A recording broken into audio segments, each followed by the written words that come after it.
What's up? Ryan from Shoe Podcast, and today we are unboxing the Air Max 1 Big Bubble. I'm actually going to tell you three things I hate about this shoe, but one of them is actually the thing I love most about this shoe. It's complicated, but hang in there, I promise I'll explain it.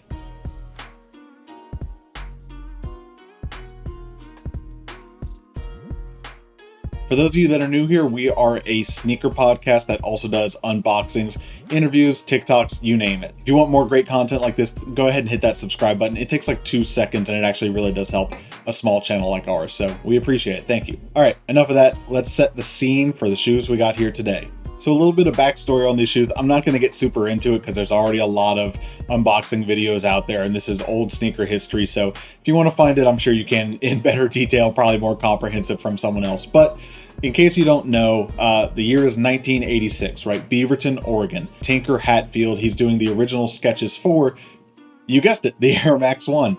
And funnily enough, the original design for the sneaker had this larger, bigger bubble that we see here, this giant air unit in the heel. Nearly 40 years later, this is the first time we're getting a proper retro of that first silhouette. So I really like when Nike does, or any brand does, like heritage legacy releases like this, where they kind of go back to the original concept and try to make it as true to the form and shape as they can. All right, I promise history lesson's over. Let's go ahead and get into the shoes. So as you can see, the box comes in like this black and red distress look on it, which is kind of a new thing. I haven't seen them do too much. And they actually took it one step further. You've got this translucent Nike swoosh right on the top here, which kind of acts as a little window. You can just peek inside and see your shoes in there. And then also on the side of the box, you've got these little 4 circular cutout translucent circles here, which, as you'll see when we unbox the shoes, are meant to represent the air unit inside and how you can see those 4 little holes through the pillars of support in the air unit. So looking at the size tag here, the official name for this one is the Nike Air Max 1 86 OG.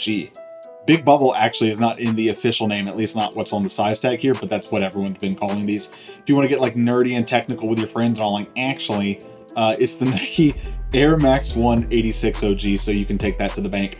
The official colorway on this one is white/university red. Other than that, all of the rest of the details on this one seem to be pretty standard. All right, I think I've said everything you can say for a cardboard box that your shoes come in, so let's just go ahead and open it up and actually see the shoes themselves. There they are, the Big Bubbles.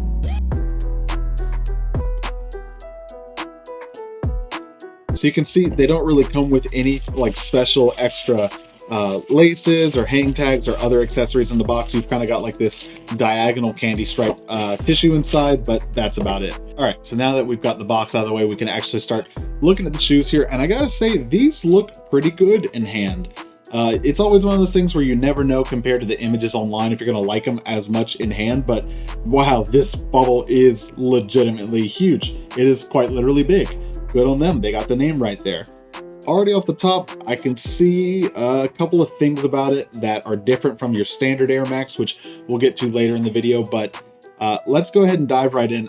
So starting off, going around the shoe, you have the red synthetic suede on the mudguard here, complemented with a gray synthetic suede kind of on the uppers. That is actually the first thing I hate about these shoes. Not the color blocking, not by any means. They feel like felt. I know Nike calls it synthetic suede to kind of give it that premium image to it, but they just feel like felt to me. And I know that's pretty standard on Air Max 1s by now, and I don't know if maybe that's more true to the originals or authentic or whatever they want to call it, but to me, it just kind of feels cheap. So you've got nylon on the toe here, which seems like it's pretty thin and breathable, which will be nice. It'll keep your feet cool as you're wearing it. And then over here on the upper around the ankle, you also have nylon, but it's not like this kind of thinner mesh like this. It's a little bit more premium to the touch. Comes with these flat white laces, and like I said, no other laces in the box there. But moving up the shoe, you get to the second thing I hate about this release, this tongue tag. And not specifically just that it says Nike Air Max. I hope the camera's picking it up.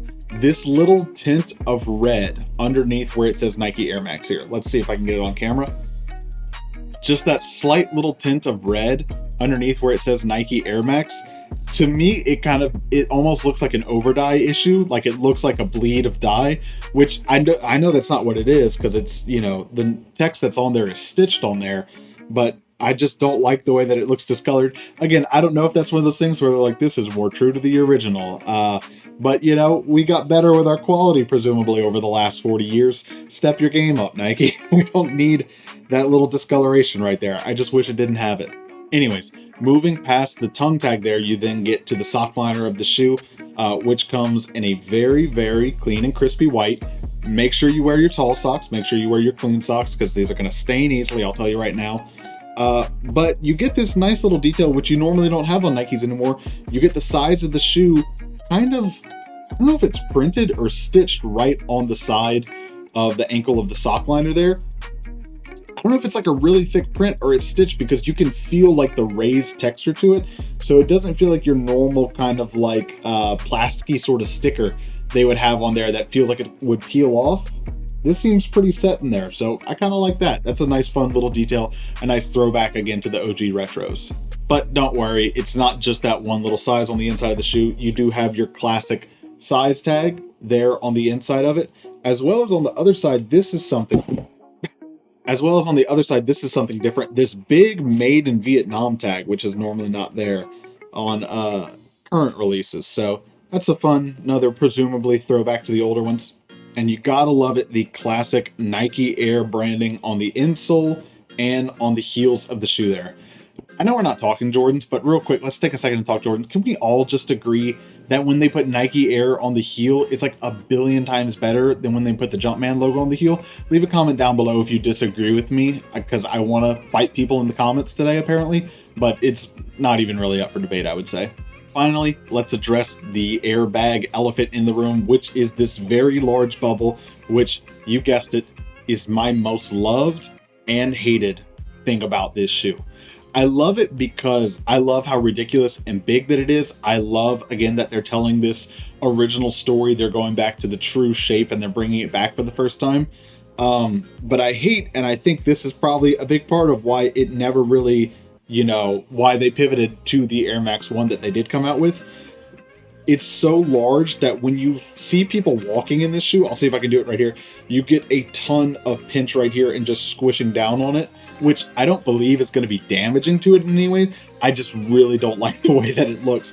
If you've seen any other like on feet footage of these and you see people walking them, you can see how much it compresses and it just looks kind of goofy. So I don't know really if there's any way around it. I assume not, or they would have done it, but for a legacy product, I guess it's kind of cool for them to stick to the original design, but maybe it's one of those things that's like better left in the past. So let's go ahead and talk about sizing and comfort. I would say these run true to size. They feel like a pretty standard Air Max to me, even though I've got kind of like flat, wider feet. So sometimes in Air Max 1s, true to size is either good. Some specific colorways or runs feel a little bit snug. These feel generally good on my fat, wide foot. And that's probably in part design that I think they are a little bit wider in the toe box up here, but not so big that I would recommend going down half a size. I don't think that you're going to feel roomy and like you're swimming in this. To me, it feels like a pretty good fit. And then other than the fit, if you just want to talk about comfort, again, as I said, they have a very squishy midsole down here, but it's kind of nice. It's like very cushioned for your ride. They don't feel like too pillowy or like mushy that you're going to sink into them, but they don't feel super firm either. It's a really good blend and compromise between the two. So another question that I see people asking a lot is really for a side-by-side comparison against the Air Max 1. And I will take credit where credit is due. Sean Go has a really killer video comparing the Big Bubble to the anniversary Air Max 1, one of the more recent ones that came out. I'll hopefully have a link to it here on the screen right now, but I'll show you as well. This is the Big Bubble compared to just a standard Air Max 1. You can see the Big Bubble is a little bit bigger here. It's a little bit roomier. That's why I said I would definitely not recommend going half a size up or anything like that. True to size feels good, a little roomy. I still personally would not go down half a size on these. Other differences you can see, it's definitely thinner padding here in the ankle, or around the collar really. It's just a little bit thinner there. And probably one of the most noticeable differences that you'll see between the two is in the midsole here. Not just in the design where you can see that the Air Max 1 has these horizontal lines that kind of run across above and where the bubble are, whereas the Big Bubble does not have that. Instead, it's got these kind of curves that come down right here, these two little indents right here, which I guess The Air Max 1 has them as well, but they're much more pronounced on this one. And also, I hope this is picking it up. You can see the Air Max 1 has a lot more texture on that midsole there. It kind of has that print, whereas on the Big Bubble, it's just straight up smooth. In the side-by-side shot here, you can see that the toe box on the original Air Max 1, I keep calling this the original, but I guess the Big Bubble really is the original, but the toe box on the Air Max 1 is a little bit shorter, a little bit stockier, a little bit chunkier, whereas on the Big Bubble, it's kind of got that longer, elongated shape to it, where it tapers down more on the nose here. And from the top, you can probably see, again, that width, whereas this is a little bit more narrow. The thing I'm not really a fan of, I don't really like how high the panels come on the heel of the Big Bubble. I like this kind of shorter, stockier look that the Air Max 1 has. It just feels a little bit tighter and neater. I like this defined sort of U shape here on this panel, whereas on the Big Bubble, it's just kind of a little soft shape there. Tongue, a little bit less padded as well. A little bit more padded on the Air Max 1s, a little bit less padded on the Big Bubbles. So there you have it. That's going to do it for the unboxing and review of the Big Bubbles. If you made it this far, thank you so much for watching. Again, please do us a favor and hit that subscribe button. Also, leave a comment down below. Let us know, do you prefer the Big Bubble over the Air Max 1? Leave a comment down below. We want to read through them and know. But as always, I'm Ryan from Shoe Podcast, and I'll catch you all on the next one.